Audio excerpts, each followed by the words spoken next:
This is a beautiful spot, isn't it?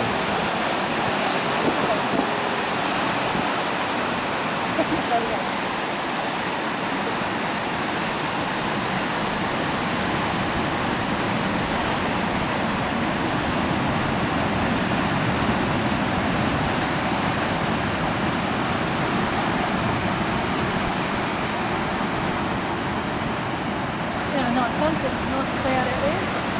Yeah. There's a couple of islands out here. I went diving the other day. 4 or 5 put there, so we could find Oh, really? so much easier. Yeah. Looking around, isn't it? That much. I'm just here waiting for a beautiful sunset, hopefully to occur. Just thought I'd take a picture of some of these plants that survive in this kind of curious contradiction in climates, in the sense that you've got the water so close, and yet up here it looks like desert.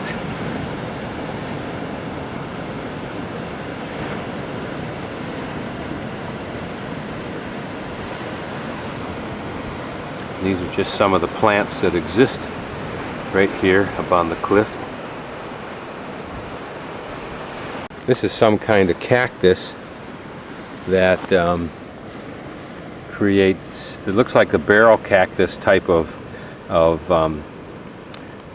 cactus thingies, but it's like a mat. You can see it there, part of it's dying off on that one there. And then some kind of animal deposited its scat right in there, which is interesting. I don't know what that could be.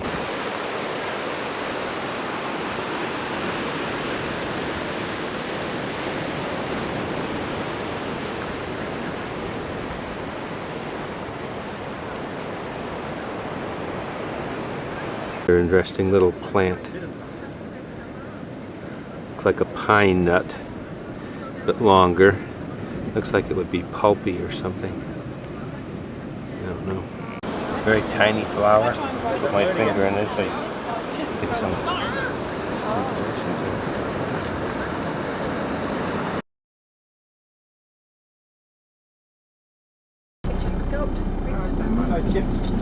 I normally just tear it off, so.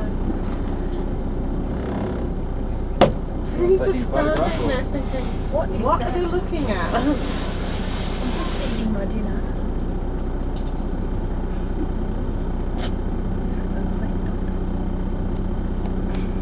I always think that's... No, you don't shop me. I'm moving for you. He's all flesh. Is that a young one?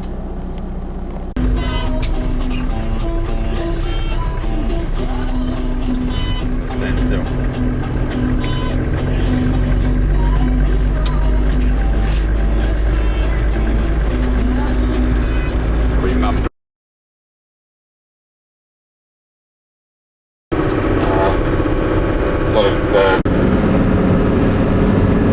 This is Streaky Bay, a good sized little port for shipping out the grain produced to this area.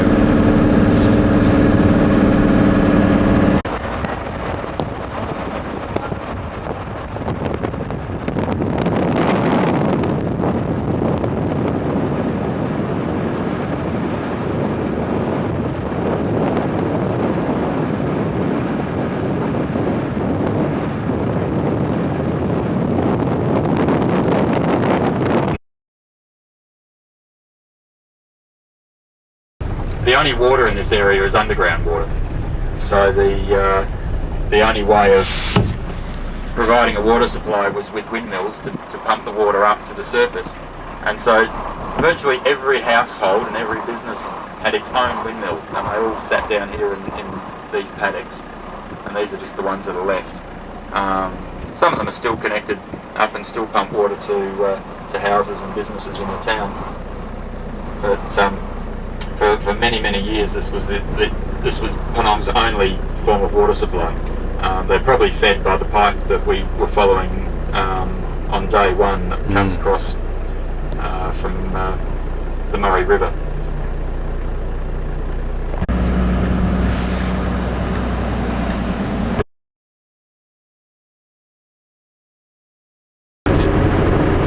Sinclair Point? Point Sinclair. Point Sinclair. Yeah.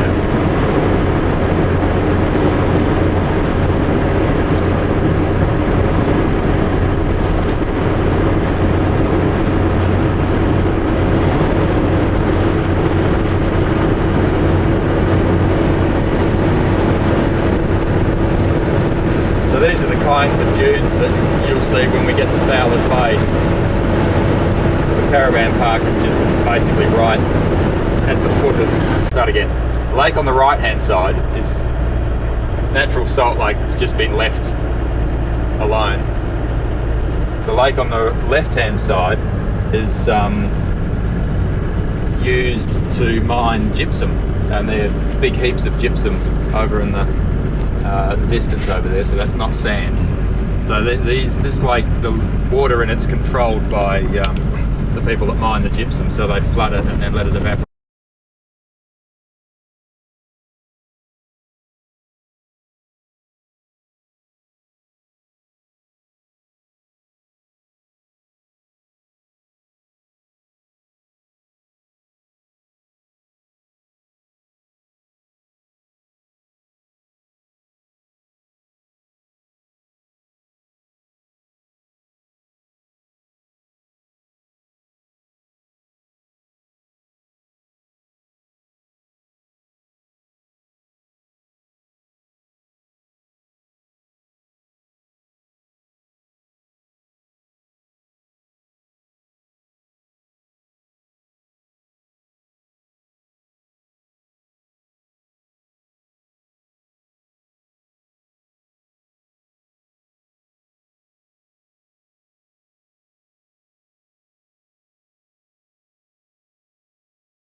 This beach apparently is a legendary icon of not only Australian surfing but of world surfing, and it's notable because apparently there are waves that break to the left and waves that break to the right, and presumably those that we're looking at now break off to the right when you're coming in, and waves off here to the right here break to the left as you're coming in. And then apparently in the center here, a wave will break in the center, but it will curve and break both right and left, which is what I guess is unique about this particular bay. But at one time, this bay was extremely difficult to get to.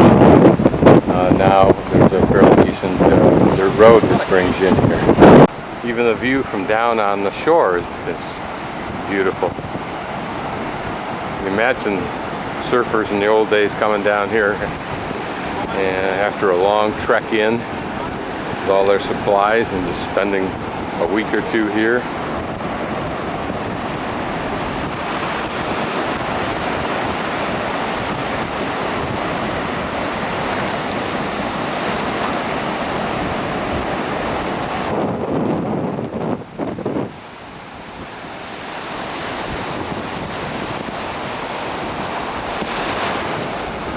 Shell is very small, as you can see from my finger, and a pretty little blue color on these rocks. Looks like it's frequently dashed by some other colony of shells, critters of some sort.